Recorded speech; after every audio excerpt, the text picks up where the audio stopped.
All right, everybody. It's Andy. She blinded me with refractors. Back here with Michael Double X the Beast. How is it going this morning, Michael? It's going good. Going good. Getting ready to get into the new house next week. So trying to get some stuff packed up and getting all that stuff ready to go. We're not going to move in for at least about a month, maybe 6 weeks though, before we actually move in. We're going to do some upgrades before we ever move in. So I'm guessing that you guys are ready to get that process finished. I'm done with it. It's been a long process. It is not easy, fast and easy like it should. It's been I know it's been a crazy process for you, and we'll get into that here in a little bit. One of the big topics, the topic going on in the hobby right now is dealing with one of the major consigners, the biggest consigner in the sports card hobby, PWCC. And we're just going to dive right in with your thoughts on how they have basically came out and portrayed conservation versus altering. So let's hear what you have to say on this, and then obviously I have some thoughts as well.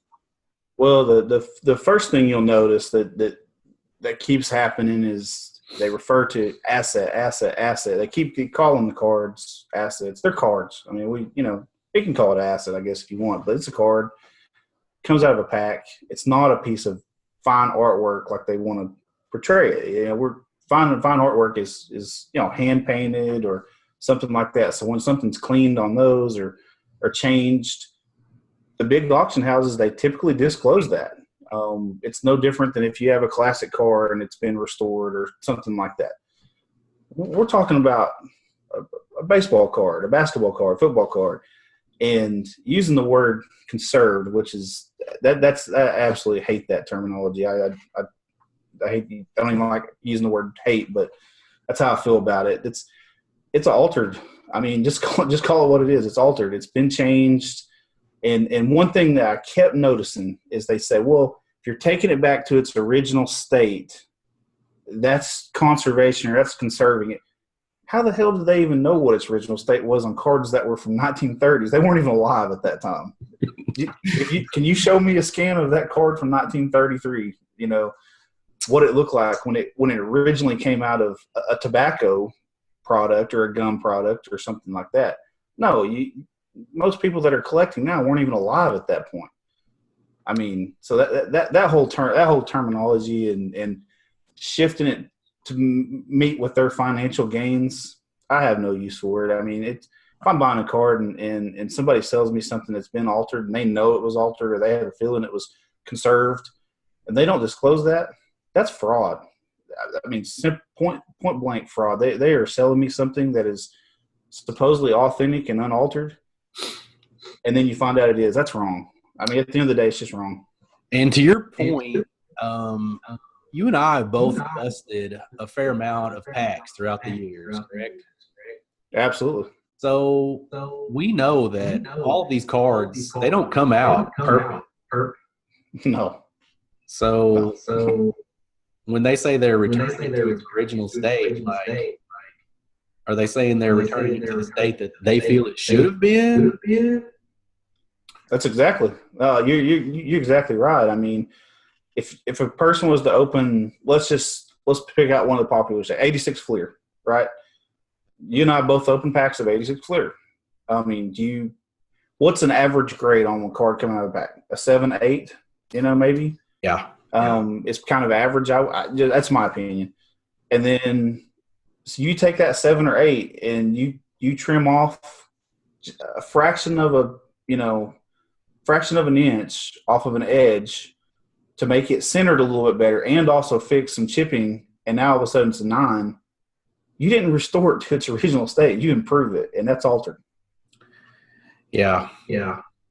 And one of the things that they've talked about is they say it's conservation as long as you can't detect that anything has been done to it. That's fraud. So yeah, that's kind of like they're basically saying it's only cheating if you get caught. It's just what they're saying is make sure if you're going to alter, make sure you do such a good job, or you use such good technology that it's undetectable, so we can call it conserved at the worst. Yeah. I mean, and then we've heard about cards now getting soaked, and then actually their dimensions change. It cleans up edges. There's chemicals going on. There's trimming, removal of print dots. I've never seen anything like that. The ability to do that we've seen lately, the fish eyes and the print dots, and I mean, it's crazy. Yeah, it's very crazy. Some of the stuff going on. And I was thinking about this the other day, and I was trying to come up with an analogy for the way they are presenting this to people. And I kind of thought of this, like, let's say that you're a bank robber, right? And you go out and rob a bank. So if you get caught, you're stealing. But let's say you're a bank robber and you go out and rob the bank and you don't get caught. So I guess in their minds, you must be borrowing the money. Yeah, you just took a short, possibly long-term, permanent loan. Yeah. I mean, it's unbelievable. One message I want to get to all collectors: just back up and take a look at it in your own opinion and say, do I want to own a card or buy from people that are known to be doing this? At the end of the day, you're the only one that can make a decision for yourself. If you're okay with just if centering is just such a big problem with you and somebody trims off a little bit and you don't care, you just want a pretty looking card in front of you, by all means, I guess buy them, But most collectors aren't going to want those. They're going to want cards that are genuine and haven't been touched and things like that. So just step back and look at it from a broad spectrum and be like, A, who am I buying from? Where has this card been? And C, has this been altered or trimmed? Ask questions. If they can't give you very direct answers, if you ask an auction house or if you ask whoever owns a card, if you say, hey, have you done anything to this or do you know anything? That's going to go on record somewhere. There's going to be electronic that they said no, or, they're probably not going to answer you directly. It's probably going to be an answer like, as far as my knowledge, it's been, not touched. But just be careful. Ask questions. Trace these cards down the best you can. And you and I have talked about this a million times, not on camera, but be smart about things. If it's a card, a 52 Topps Mantle, and it just got graded in the last 6 months, question that, because how many of them do you know of that are just sitting around raw? Not many. I mean, just be smart about it. I mean, and then go back. If that card was just graded in the last 6 months or something, go back and look at all the major auctions. Most of these cards probably get traded, publicly. I don't know that for sure. It's probably a lot that go through private sales, but be smart. Go back and look for little minor imperfections and see if you can trace those cards backwards. And you'd be surprised. You might be able to find some, as we've seen the guys in Blowout do, that have had improvements and conservation done. And it's pretty sad, but just do your homework. Be smart when you're buying. I'll say this, and you may agree or disagree, but we're getting to the point now where with the grading companies is, do we need them in the same way we used to? If they can't detect these things, you as collectors are going to have to do a lot of that yourselves now. It's just the way it is. Yeah, and to your point about like all these supposedly newly graded vintage cards that are out on the market. The problem that we're seeing with these newly graded cards is they were previously graded before, and they were quite a bit different. Yeah, absolutely. And that's what I'm gonna go ahead and pull up one of the Blowout threads here, and we're gonna kind of look at a couple of cards, and we can kind of show people what we're talking about here. I mean, this card right here, you can, this is all public knowledge. We're not breaking any news here. Anybody that wants to see like all these complete threads can go on to blowoutforums.com. And there's a couple of gentlemen on here that have been doing a lot of great detective work. And as you can see right here, let's bring this up here. Both of these cards, I mean, this is the same card, guys. This is the grade before, and this is what it's graded now. You can see right in here where it's circled. You can see these print dots. And then you come down to the freshly graded Willie Mays, and the print dots, they're magically gone. And that resulted, this card sold for it doubled in value with the same grade. $5,532. And this one sold for $11,211. And let me show you why, guys. It's because of this goofy ass sticker right here that PWCC has put on there, even though they are, they're not a grader, is what they say. But they have no problem going in and telling people, oh yeah, this is a premium quality card. And the crazy thing about it is, this is the exact same card, and they sold both of these. They sold it both times. Yeah. And one thing too that we haven't talked about, Andy, a little bit on this, and this card's a good example, is it was a 5.5 51 Bowman Willie Mays, and somebody ruined it. I mean, I can understand it had a print defect. I'll take that print defect all day long. Somebody permanently ruined this card now for the rest of the time. This card to me is worthless. To me, it's less than $1 card. I mean, I wouldn't even want it, and that's sad. And so, if I'm the owner, the one who bought it the second time around, I'd be pissed. Well, yeah, I mean that's the thing is, once you alter these cards, you can't unalter them. They have changed forever. Correct. Let's move down, and then here's like, and a lot of people, they're wondering, like, with these non-serial numbered cards, how are these guys matching these cards up? And you can see like all of these, everything right here, everything's the same. First thing I noticed, go back up to the front pictures. Look in the top left-hand corners. Yeah. On both of them. See those white spots in the brown right there? Right here. That was the first thing I noticed. He didn't circle them, but yeah, right there. Then go down and look at the other one. I mean, you can see that matches up perfect. And I'll tell you something else too on this card. Like, look at this right corner here. Like, they even repaired this right corner. They repaired this top right corner. And, unfortunately they didn't, for them, I say unfortunately. Unfortunately for them, yeah. They didn't get the grade bump that they were wanting, but they got the results they wanted. They doubled the value of the card. They got this right here. They got the sticker. Yep. And apparently, a lot of people that are, involved in this hobby, that means something to them. It doesn't mean anything to me. This one right here, we actually just talked about this card a little bit earlier before we started this video, because let me tell you something, guys. I'm not gonna like sit here and preach to people, don't buy from PWCC or don't sell through them. Each person has to make that decision on their own.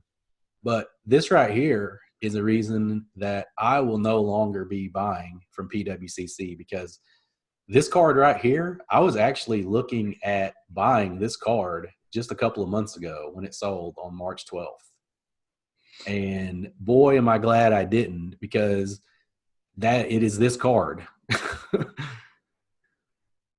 Previously a 4, and now all of a sudden, not only is this little paper loss or whatever you want to call it gone, this is gone, and also the damn color of all the red is different.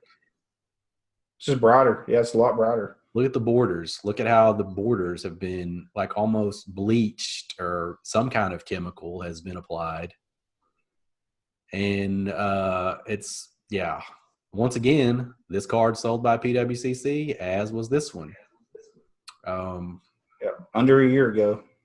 It's What really was the value change in that one? It was what, a the couple value change thousand? of this one was around $2,000. Yeah, $2,000. Yeah, that's what I was thinking. Sold for 1481, and then it sold for 3489. Yep. So I basically almost paid $2,000 more for the exact same card. And in my opinion, this card should be worth a lot less because it's been altered. So one thing that these guys didn't talk about in this, in the thread, because they not what they were looking at, but even look at the first time it was sold in the first grade. That's a new PSA label. Yeah. I mean, and so look at your serial numbers are 409 and then 416. That the first time it sold, it was graded not much before it sold last August. Yeah. So is it possible that this card's been, conserved twice? I don't know. It makes you wonder though. I mean, anything's possible at this point. I've seen so much crazy stuff just in these threads.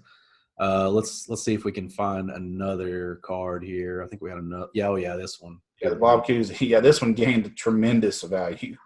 Value gain on this one, just a tad under $17,000. Went from a SGC 7 that sold for $2,000, and now it's a PSA 8 that sold for almost $19,000. And Andy, I think you might but look at your serial numbers on your PSA case. I think this one and the last one you just showed are almost right in a row, probably in the same. That was 0057. Yeah, 0041. Yeah. So they're 16 cards apart, probably in the same sub. You can only assume. Yeah, of course. I would bet I'd bet $1 million that if I had it that those were in the same sub and same guy did both of them. Yeah. So this every card, I'd like to go back through, PSA and just put in numbers in between those and just see the cards that are in there, because I would imagine that they're in the same way. This card was sold by Heritage Auctions, the SGC 7, to an unknown buyer, which I think we can all put two and two together and figure out who the buyer was. Absolutely.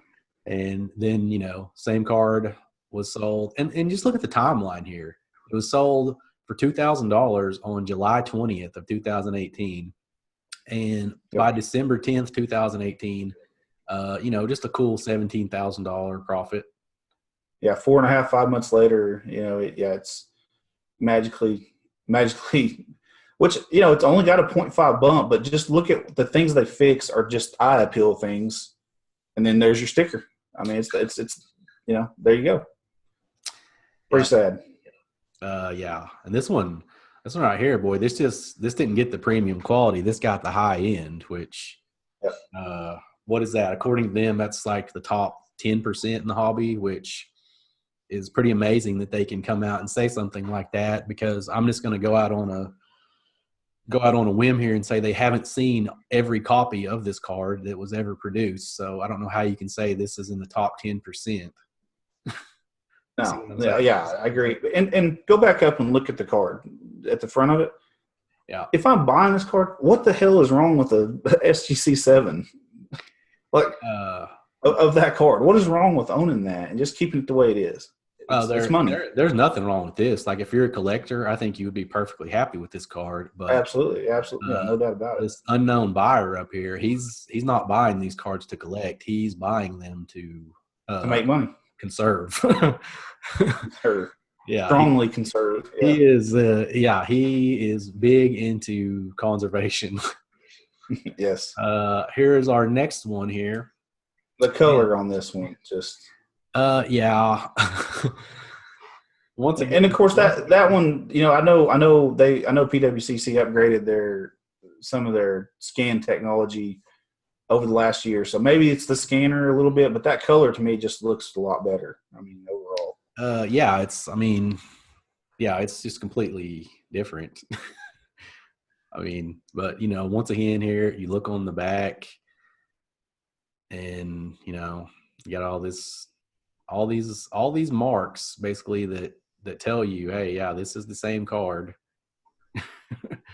Yep. And the funny thing about this one actually had the high-end sticker on it right here. Correct. And only getting the 0.5 bump to a PSA 8 And the PSA But 8. they didn't do a sticker on that I one. have a sticker on the PSA 8, but it's still doubled in price. Yep. I mean, it's absolutely amazing what's going on here. Let's see if we can. Here's The and Bill this Russell. is the biggest. This is the biggest gain that I've seen thus far. Yeah, what was like $21,000 gain or something like that? I think, if I remember right. It went from Yeah. a BBG 7 to a PSA 7.5. Went from $7,699 on August 22nd, 2018 to $28,988 on January 21st of this year. Yeah, that's just pretty sickening that this kind of stuff is going on. Here's the Jim Brown. We talked about this one. Yep. I remember the Jim Brown. It's one of the craziest ones right there above his name and Jimmy where the blue square is. I mean, the defects are gone, and then he's got pretty good zoomed in pictures down below. Yeah, the print dots. Yeah.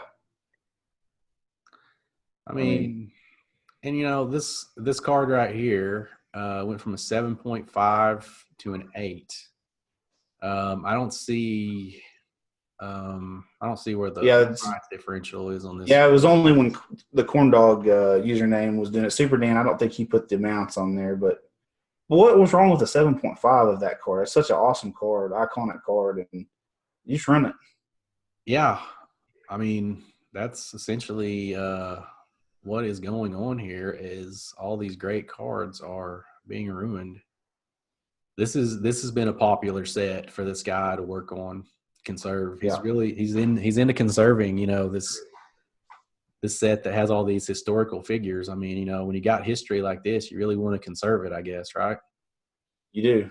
And I mean, like, anybody that thinks that this is just going on with like high dollar stuff, look at this. He bought this card as a 6.5 for $26 and sold it as a PSA 8 for $128. So the value gain's only $100, but I mean, yeah, he probably had $15 in grading fees or something there, and when it's all said and done, he gains $80 probably.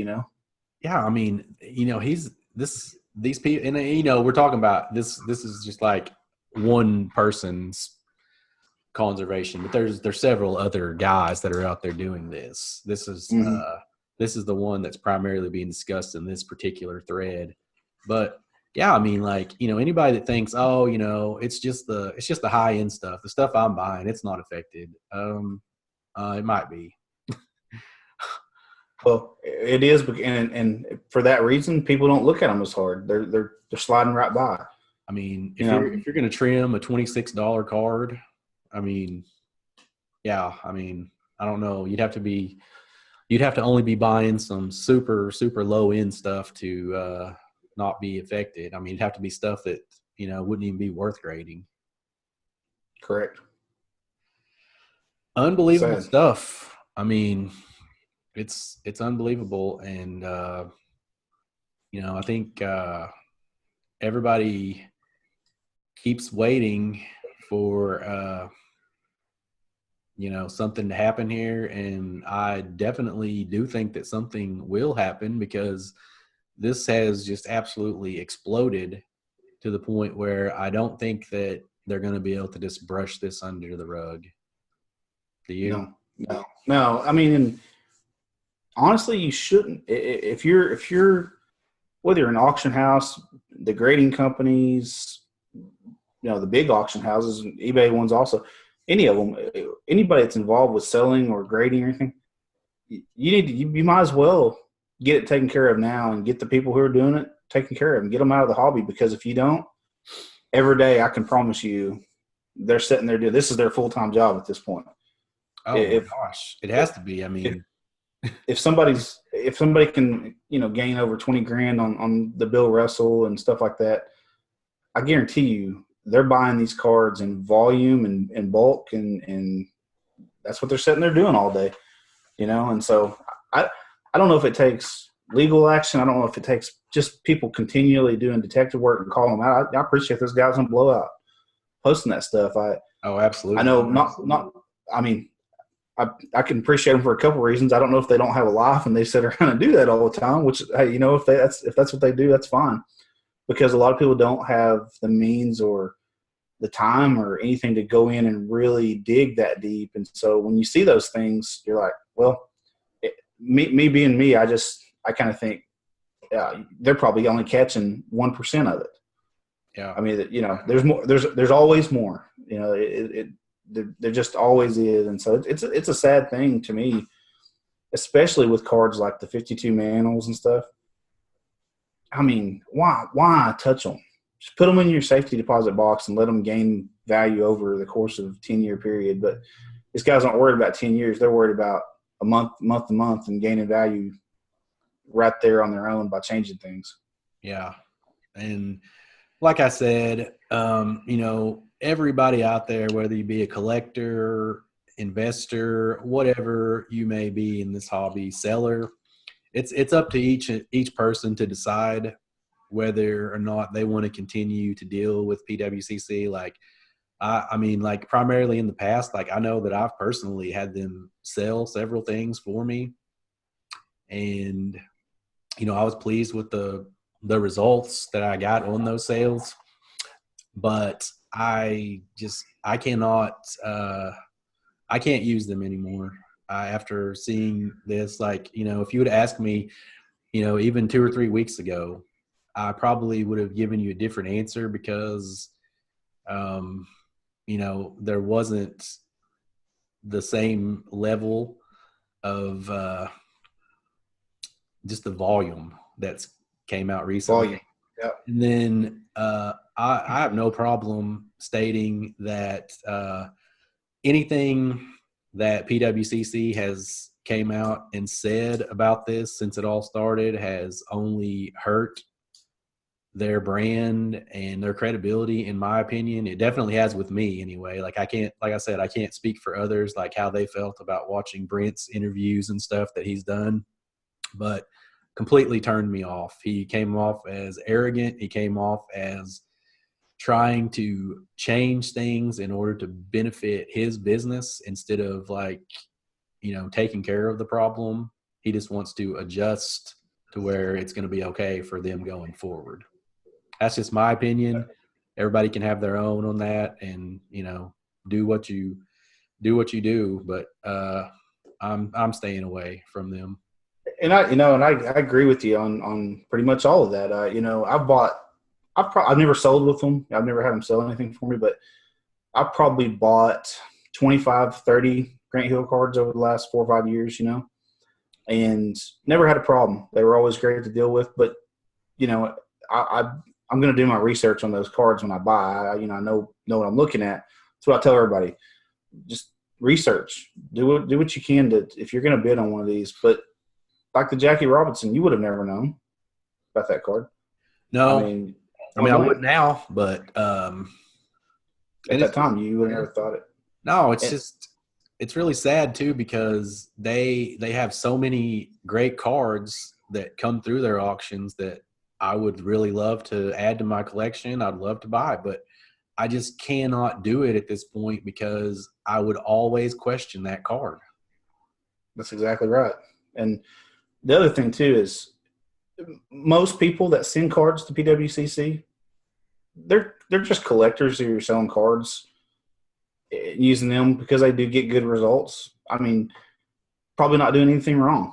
But then you get tangled up in that, well, maybe, you know, and that's when the questions start coming in. The other side of it too is the only way PWCC can really, I don't want to say clear themselves on this, because that's, you know, maybe not the right term, but really do is be transparent. Say, all right, look, you know, this guy has whatever the guy's name is that's kind of known to be conserving and altering cards.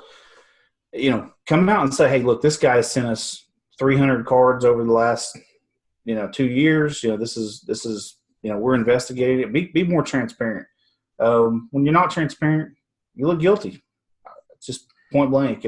And you don't have to be legally guilty. You can just be guilty in the eyes of the people who are bidding and commissioning their items with you, and it's bad. It just looks bad, you know. So PWCC, they've always been good to me as far as buying from them, and never had a problem ever. But I'm in the same boat as you. Is if I'm buying right now from them, I'm going to question that card from now on, just because I think who sent this card through them? What did they do before they got it? Did they just use them as an outlet to sell this card? And that's exactly what happens a lot. So I'm in the same boat with you. I just, I think I'm going to steer clear, and that's sad because a lot of cool stuff goes across their auctions. And it's really sad to me that they can find the time to look over all these cards in order to put their little sticker on them so it'll increase the value. But apparently they don't have enough time to have somebody research these cards, even though all this has been brought to their attention a long time ago. They don't have anybody that they can pay to research these cards. And yet you have guys that are doing it for free that are finding, dozens, hundreds a week just from their auctions. And these guys are doing it for free. And, it doesn't add up to me, but that's something that each collector out there, be careful, look at it. If you have questions about cards, ask others, do your research. Like I said, those guys on Blowout are doing a great job. If you have any questions about a card that you're thinking about purchasing, reach out to one of those guys on there, and they can probably tell you pretty quickly if there's reason to pause in purchasing that card. So moving on to another topic, we kind of discussed, your new house is about to happen, and in order to make that happen, you had to do something that I know deep down you didn't want to do, and that was sell your Grant Hill collection. So let's get into let's just kind of break it down for people, like how this happened, and how you went about it, and any like bumps in the road that you came across. 'Cause, I know there was a few. There was certainly a few. I told my wife years ago, I said, if we ever get to the point we're going to buy our forever home, or at least a long-term home, we're going to be there for, at least till our kids are out of school, I would sell them and put that money towards the house. So I had to put my money where my mouth was, so to speak. And bad mistake. So I started in February. My original thoughts were I was just going to start with the low end and work my way through it, and then I was going to keep quite a bit of the high end. And the farther I went, more I sold. So I ended up selling. I actually have 3 cards left. I had one guy that kind of pulled a little shady move on me and backed out on me a few days ago, and Mr. John Burleson kind of called him out for it. But really? That happened the other day. A guy owed me money and had owed me money for about a month, and saw him on. He had backed out. He messaged me and said, "Hey, I can't buy this." He had some stuff going on in his personal life, and I just said, "Okay, no." I didn't really think much about it, and I'd asked John. I said, "Hey, what do you think about this? Is this guy being, lying to me? What do you think?" And the next morning, I wish I could make this up. Next morning, the guy posts a big card that he just got it in, and obviously he owed me about the same value of that card. And so, right. Yeah. So anyways, I had that little hiccup. So that left me with 3 cards I have left, but those will sell easy. I'm not worried about those. But so essentially, yeah, I sold basically all 5,500, roughly Grant Hill cards. And I ran 592 eBay auctions since February. I sold probably a couple hundred through social media, and then one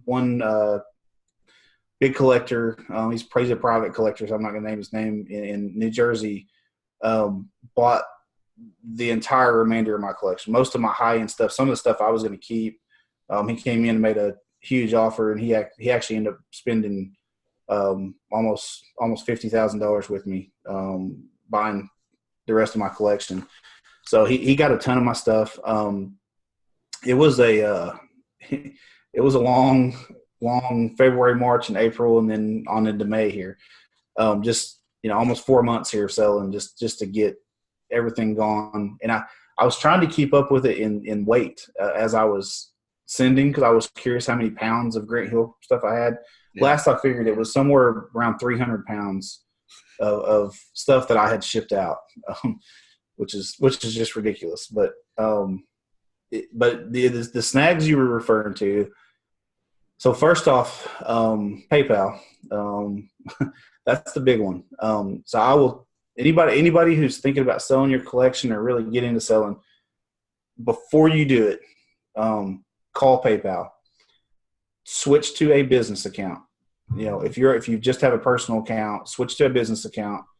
Let them know how much volume, approximate value, things like that you're going to be selling.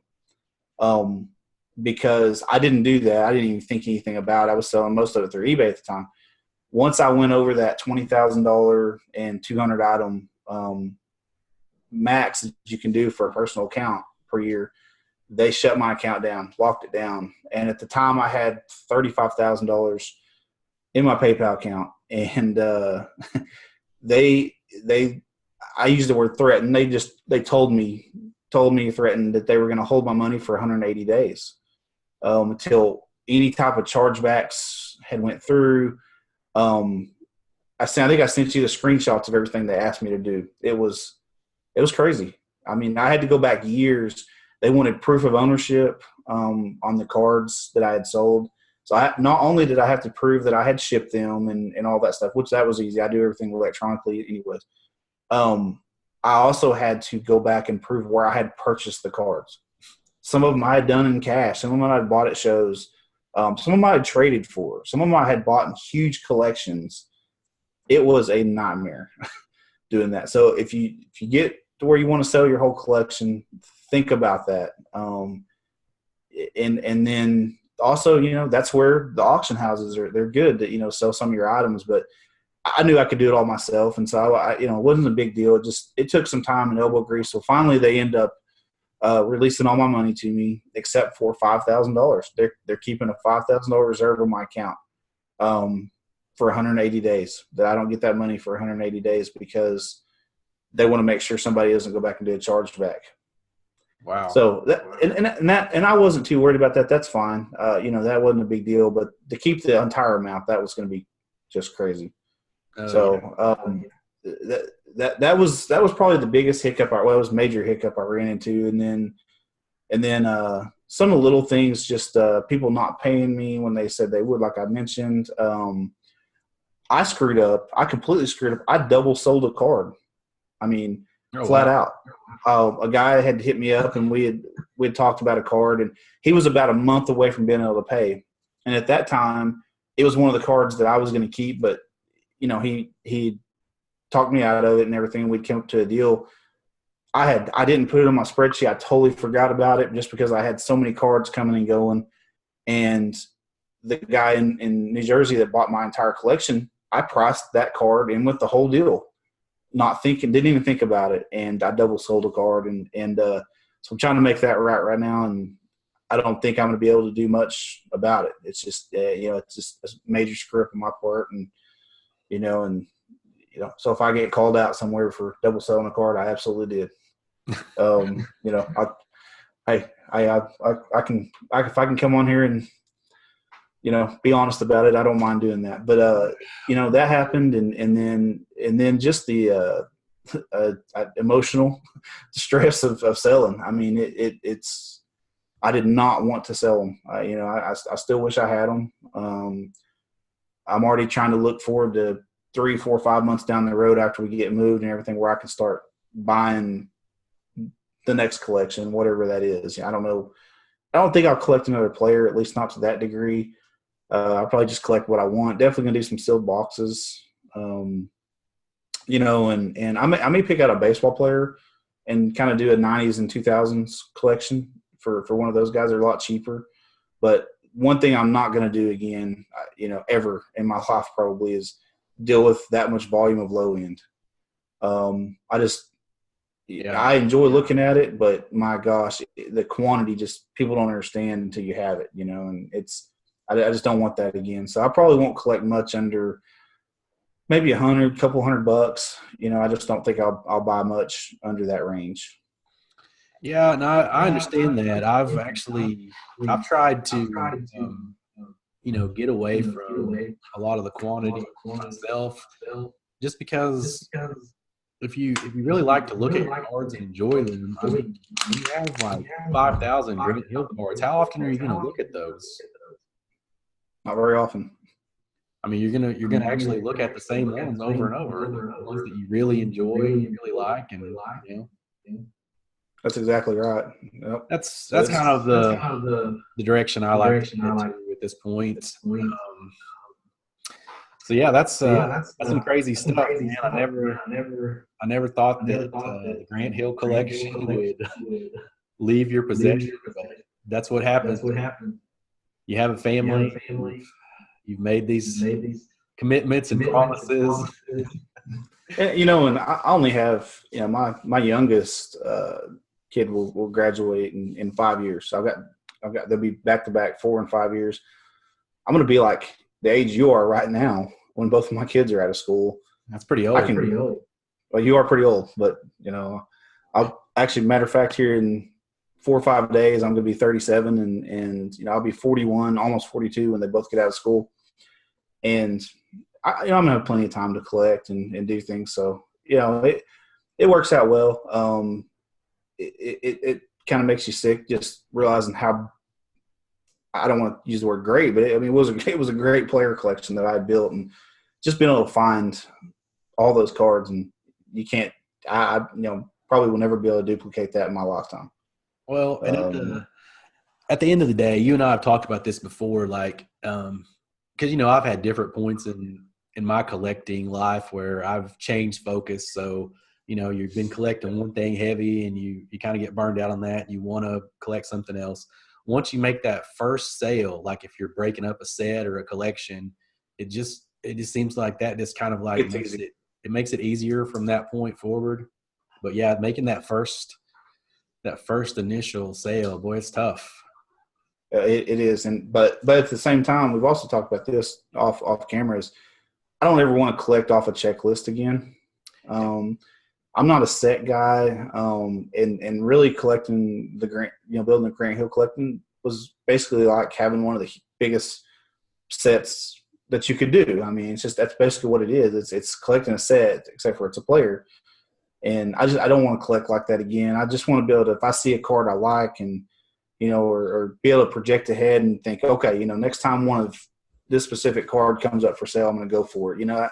I just would rather do that now at this point in time. And it was fun. I mean, I really enjoyed it. And some of the cards that I was able to get, if I ever see one again, some of my favorites, I would absolutely buy it again, just to have it, because I enjoyed it.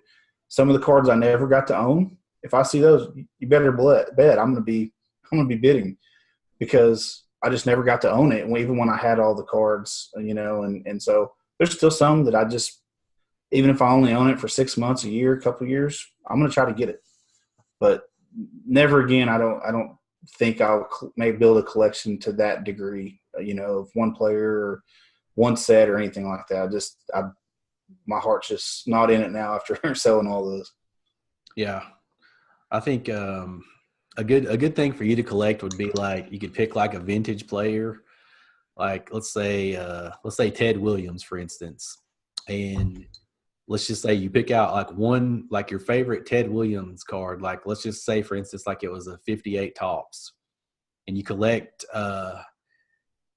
one that has like each PWCC sticker on the back. So there'd be like 20 different variations of that Ted Williams, with all the different stickers and stuff. So I think that'd be a good thing for you to collect.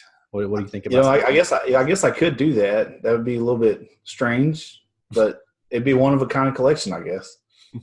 The other thing I might do is, my history with cut autos. I've really thought about getting back in there and some of those, some of the '01 through '06 SP Legendary Cuts. Trying to pick up some of those again. I absolutely love collecting those. Yeah.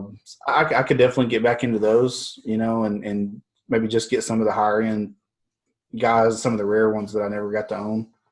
I'd love to have a Lajoie or a Hornsby and some of those guys. I don't think – did you ever have like a Cobb or Gehrig?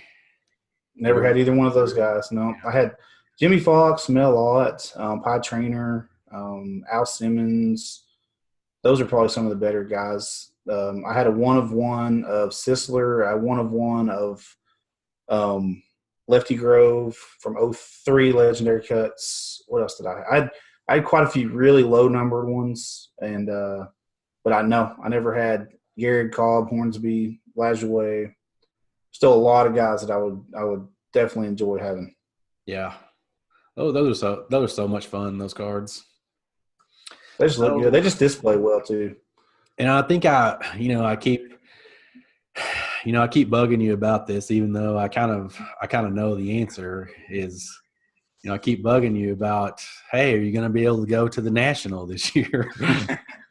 And I think we're both kind of, we both kind of know that probably not, but I think it would take a miracle. It would take a miracle. Maybe if I can get everything done with the house, get moved in, a little bit earlier. We have to be out of the one we're in now by August 1st, which is, I think the National is that week, right? If I remember right.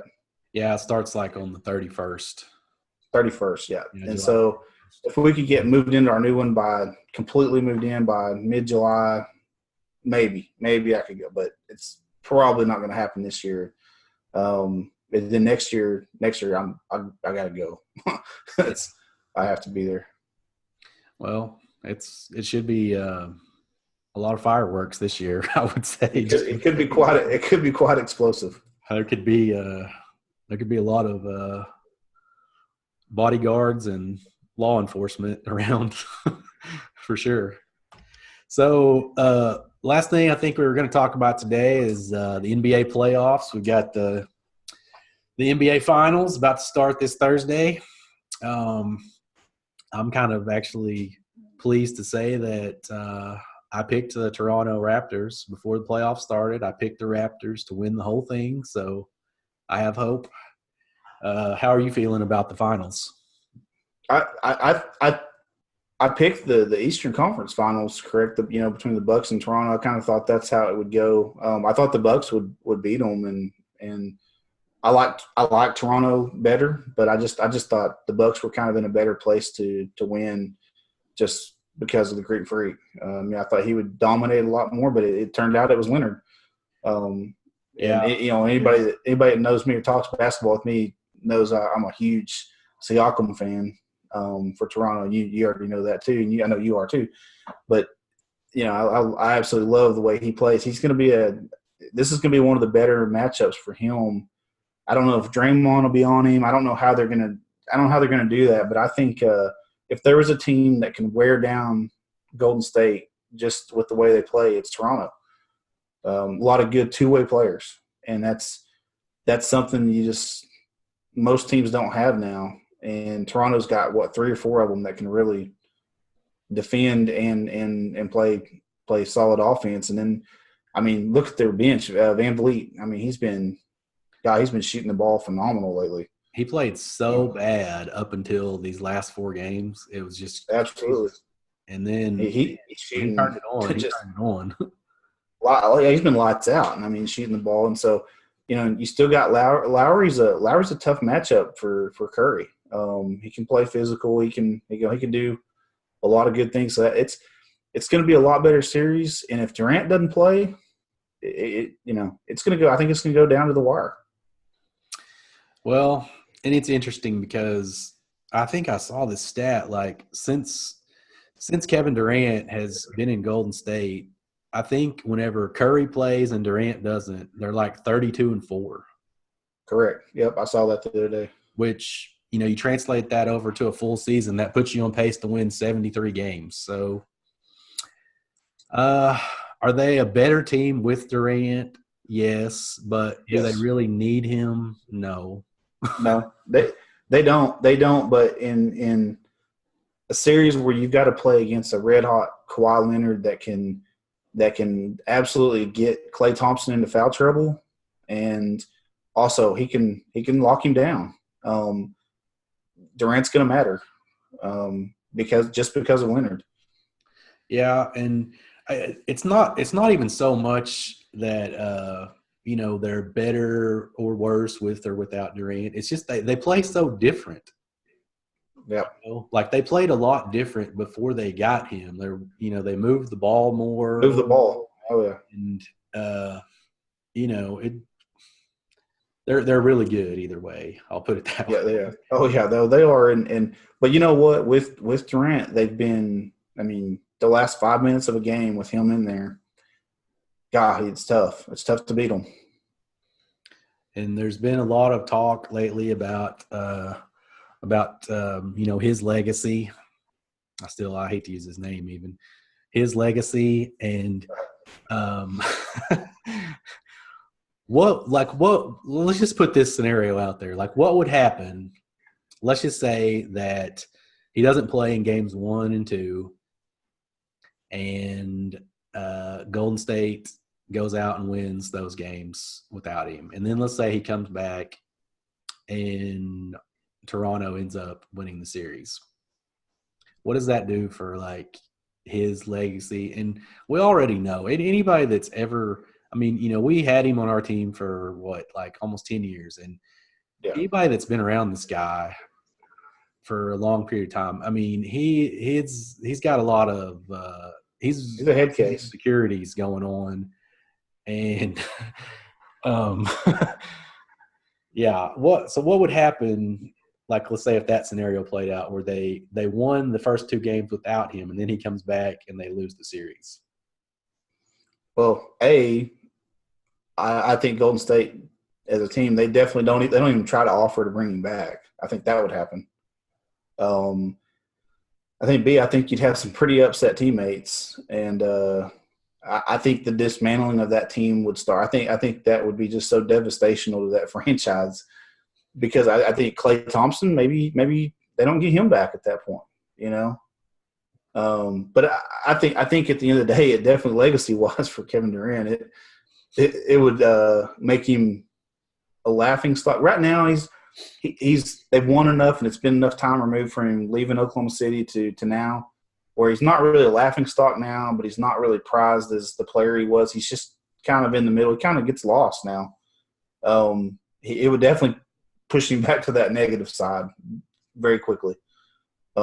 His reputation was pretty tarnished whenever he left Oklahoma City in the fashion that he did. You get beat by a team, and then you go join them, because it's almost that perception you can't man up and beat them, so you're going to join them, I personally believe, if Kevin Durant had left, Oklahoma City and he just came out and said, hey, I want to play for Greg Popovich. I want to go to San Antonio.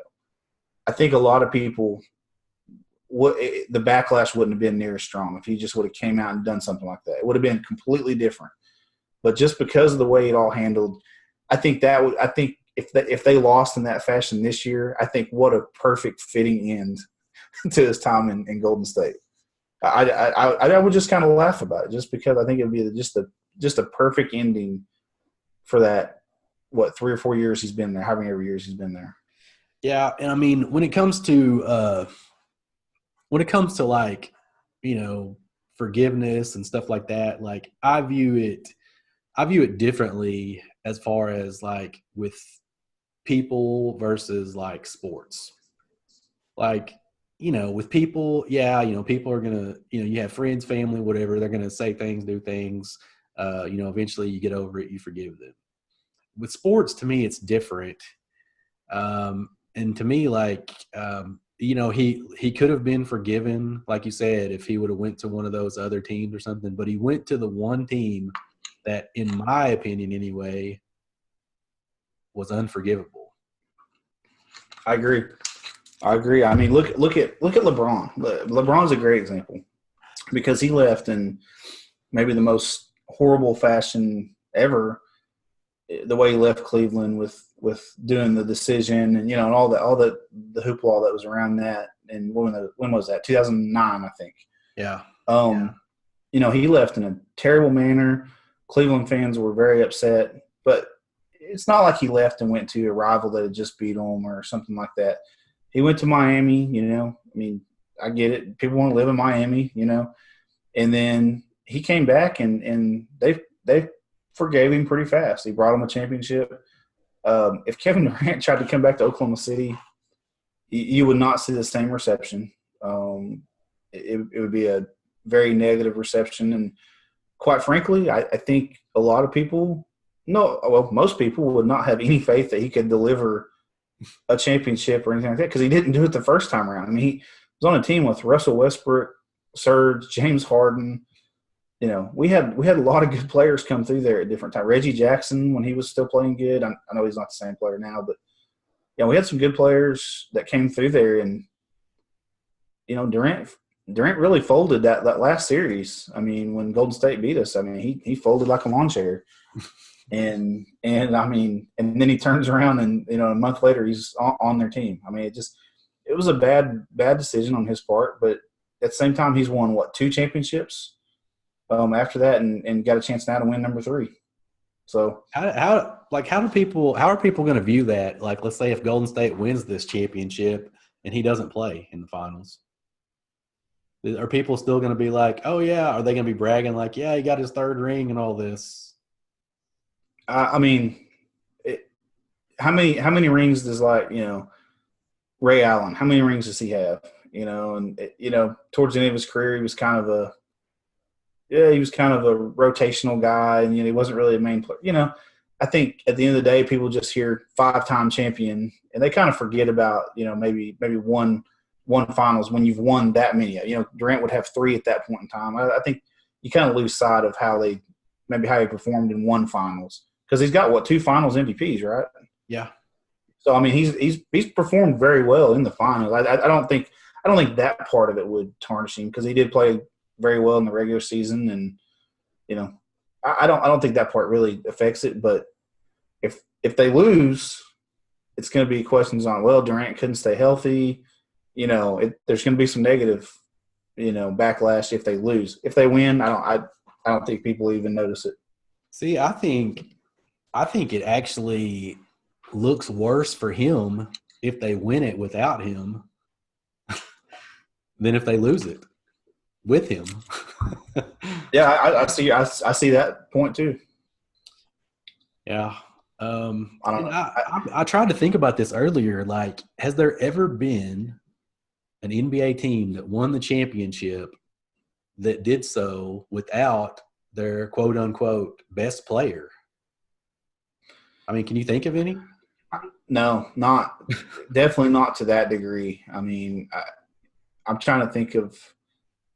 In my lifetime, I can't remember any. I mean, the Bulls certainly never won without Jordan. The Rockets never won without Akeem. Lakers never won without Kobe or Shaq. They always had both of them, and then Kobe later on by himself. The Pistons when they won the one championship in 2004, they didn't really have one main guy, but they had all that starting lineup was phenomenal. They all those guys were healthy. Who else? The Heat in 2005 with Shaq and Wade. All the Spurs teams had Duncan, Ginobili, Parker. I mean, I can't think of any, at least not in my lifetime. Well, it's such a strange situation. Like, I don't think we've ever really seen a situation like this in the NBA where a team has a guy that is viewed by a lot of people and, rightly so, as one of the best, if not the best player in the game right now. And at the end of the day, he's a luxury. It really doesn't matter if you have him or not. Luxury. He's the greatest luxury in the history of sports. I mean, he really is. I mean, have you ever seen a team like that where you have the best player on the planet and it really doesn't even matter if he plays or not? No, I mean, it's like it'd be like Tom Brady, making winning the Super Bowl and having Peyton Manning as a backup. I mean, it's just it's an outstanding luxury for him to have. That's pretty. That's really what that's what Durant is. I mean, if I mean, it would take 2 or 3 of the. I mean, not only that, DeMarcus Cousins hasn't really even played. I mean, what was it? Probably 4 or 5 years ago, he was one of the best players in basketball. And he's had injuries. Not even that long. Even last year, I mean, when he was paired up with Anthony Davis there in New Orleans, and the guy hasn't hardly even played, and they possibly have Cousins and Durant that they don't even need. That's just crazy. And a lot of people, I've even heard people talk about this lately. They say that the NBA, the off season is actually now more interesting than the season itself, because you have all these guys that are like, they're moving here and here and here, and just all the trade talks and the free agency talk and all that stuff, like who's going to be paired up next year and all this stuff. So are there any big surprises that you expect this offseason in the NBA? I wouldn't say big surprises. I think wherever Durant lands, I think the NBA draft, that lottery was a lot bigger factor than what people may realize. Had the Knicks got Zion, got the number 1 pick, it wouldn't have shocked me at all if Durant and probably one other huge free agent, that's where they went. Because that media market and being on a team with Zion, that prestige of just getting to play there, I think that was going to be huge. That kind of got thrown out of the water a little bit with New Orleans. I think Anthony Davis is going to get traded at some point in time. It's not going to be the Lakers, their owners. I mean, I think he would have already taken one of the deals from the Lakers if he was going to. So I think he gets traded somewhere. I don't know where. I think that'll happen. I think that wherever he goes is going to be kind of a big surprise, because you're going to be throwing one of the best players onto a team, and they're probably going to be an automatic contender as long as they've got another 1 or 2 good players. But wherever Durant lands, that's going to be – there's going to be a lot of media around him. There's going to be a lot going on there. So I don't know if I would call that a big surprise. But one big surprise I was going to state is, I'm hearing now that, Lillard, that he's going to sign long term. I think what a long term extension with Portland. That's really good for basketball. That's such a hard place for them to get free agents. Nobody wants to go up in the Pacific Northwest a lot, and so that I got to give him a lot of respect. Kind of like Westbrook. Westbrook could have left. Paul George could have left. We deal with the same thing. Here, obviously, like it's exactly the same thing. We've never got a big time free agent. No. Not in we have to get them by trades, and then we've got to build around those guys. And so I think Lillard, I got to give him some respect for staying there. He would have been pretty highly coveted by a lot of teams, obviously. And so, for him to stay, that's pretty awesome. I think that was kind of a surprise. I really had just thought in my mind whenever it come time for him to leave, he was going to leave and go try to be a contender somewhere. Then, what about you? What about you on surprises? Well, I think the guy we've been talking about for the Warriors, I do think that he's gone. I think he's leaving. Yeah. I think Klay Thompson stays. I think Draymond stays. Cousins and that other guy are gone. Kyrie Irving's gone, I think. Yeah. Which I saw he was in L.A. yesterday. That's a possibility, I think, him going to team up with LeBron again, which is just bizarre. I mean, because it worked out so good before. How often do you see that? A guy demands a trade because he doesn't want to play with the guy. Then, 2 years later, he's like, yeah, I want to go re-sign with them. I don't know. Stupid. Yeah. Kyrie Irving's a different kind of dude. I mean, he's his own man. Anthony Davis, gosh, I mean, I think he will get traded, but I don't think it's going to be to the Lakers. New York, they've got some pieces. I mean, I've heard Boston a lot. They almost pulled the trigger with him during the season, so that's definitely a possibility. Yeah, I think he's going to end up somewhere. I just don't know where. And then Kawhi Leonard is going to be really interesting because the speculation all along has been that he's going to go to the Clippers. But if he wins the championship, with Toronto? Is he going to bolt after 1 year? I don't know. He's one of those guys you can never tell how happy or sad he is. Just because he's just kind of does his own thing, doesn't talk much. But I mean, I can't imagine if I'm an NBA player and I go somewhere and I win an NBA championship and I'm the main guy, I stay. I don't go somewhere else and try to chase it a year later. I mean, I want to defend that title, even if I just have to sign a 1-year deal. I want to defend that title, with the team I was on. Yeah. But that's a good point. I watched last night. They just win Game 6, at home. They're heading to the NBA Finals. I don't think I ever saw the guy smile one time. Nope. He never even broke a smile after the game. I mean, he is an interesting dude. He's very interesting. I like to watch him play. Not so much listen to him talk. No, not at all. But you know what? I don't care. But that stuff. The guys who don't really care to do that stuff, that's fine. He lets his game do his talking, and I mean, I can appreciate that. There's a lot of good players in the NBA that do that. I mean, C.J. McCollum. How many interviews have you ever heard him do for Portland? Yeah, he's a silent assassin. And just I like those guys that they just want to play. Lillard's kind of like that to an extent too. Yep, he is. One team I will talk about a little bit. They're probably a little bit too young, but a team that could make a couple moves is Dallas.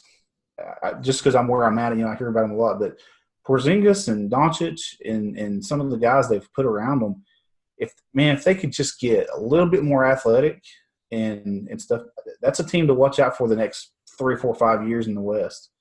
I like some of the moves they've made, and they really need one guy. So they're a team too. I would look at. They're not going to get Anthony Davis. They don't have the pieces to go get him, but I wouldn't be shocked at all if they're not in on getting a couple of maybe the lesser known free agents, or maybe not the top tier guys. And then it wouldn't shock me at all next year if they start turning the corner and really not going to compete for a championship yet, but start heading in that direction. They could be a playoff team. Playoff team, yeah. Yeah. And then some of the teams you start looking at that maybe their runs are over a little bit. Houston just they just don't do it for me long term. I think this was kind of their last year to really have a major run, and I just don't know if you'll see the same team next year. Paul's not getting any younger. It's just. And this will be the 10th straight year that I thought this was the last year for San Antonio. So we'll see how that goes. Yeah, no, they're definitely in that boat too. I mean, DeRozan's he's not young. They have been forever though. They've always been in that boat. Yeah, absolutely. And there's some teams. Denver's a team that could really take control of the West the next couple of years if Golden State gets dismantled. I mean, Golden State's getting older too. I mean, Curry's not young at this point. And yeah, Denver. That's a tough place to go play. And Jamal Murray and Jokic. I mean, yeah, really good. But Michael Porter Jr., if he can be healthy, I mean, yeah, I wouldn't count on that. But a lot of people thought last year, like if he would have been healthy, that he would have been the number 1 pick. So I mean, he's got the talent. It's really good. I mean, if he just get on the court. Yeah, which, could always be an issue. All right. Absolutely. Well, you got anything else to discuss today, or? Nope, not really. Just like we've said it probably at least 5 times. Everybody just be careful buying right now. There's some shady characters out doing some bad stuff, and don't. If you got any questions on anything, ask for other opinions or walk away. Don't buy it. Yeah. Yeah. I mean, that's and some of this stuff is not necessarily like the trimming and stuff like that. It's not necessarily new, but the ways that they are doing it and just the technology, all that it's kind of new. And, but yeah, just be careful out there. And, I mean, I guess I would say don't let this, drive you out of the hobby, but at the same time, I mean, I can say just 100% from my own point of view, it's going to change the way that I do collect. There's definitely certain stuff that I probably would have looked at before that I probably won't be, looking at anymore just because of the likelihood that it's, been conserved. Absolutely. I'm going to stick to mainly serial numbered just because that's one more thing I can look at to detect where that card's been. Yeah. And, I think this may actually bring people back to, opening more packs, honestly, because, as bad as it is, financially at times, it's a good way to know what you're getting as far as stuff that hasn't been messed with. Absolutely. No, I agree. I'm gonna do more of that for sure. You may not get what you want, but at least it's going to be legit. At least it hasn't been conserved. Yeah. I still hate that word, but I like to use it at the same time. I don't know. The three words that I hated the worst, like in the interviews that I've seen him do, was conservation, assets, and then mature. He's always talking about the marketplace maturing. Yeah. Yeah. Okay. we'll leave it at that today. I think we've discussed those guys enough. I think. I think so too. People are probably well aware of that, and I think some people probably get tired of hearing this stuff, but at the same time, the reason that I think it's important to talk about it is because you don't want to be sitting there holding these cards whenever the hammer comes down on some of this stuff.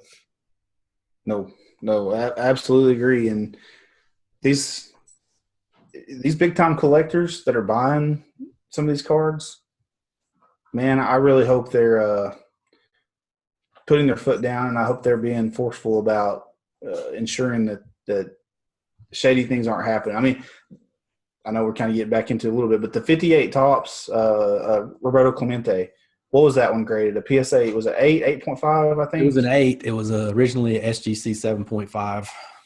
And went to 8. So that card, I can't remember the exact amount or anything, but that card's probably being bought by somebody that's building that set, that wants as high a grade of that set as they can.